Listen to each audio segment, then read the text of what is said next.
Jadi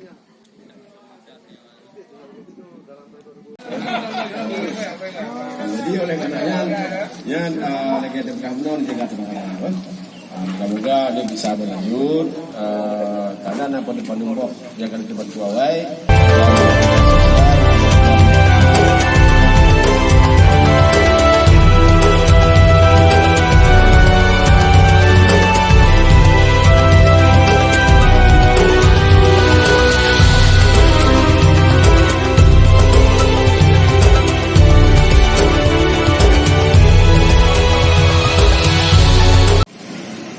Tapi menegiyun. Kuban tumay becak yang rebo dari Dinsos saja dia via Bupati. Kuban perkataan no. Ha?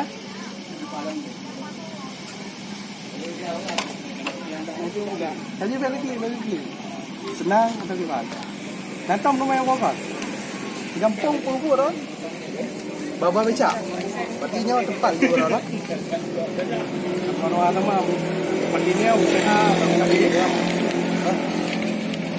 Harapan orang ke apa?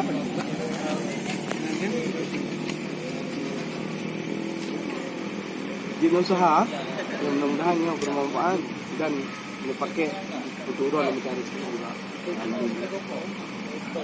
Tuan nama? Nama Rodin yang sampai. Hari ini perasaan beliau sangat terharu atas apa yang diberikan oleh pemerintahan beliau.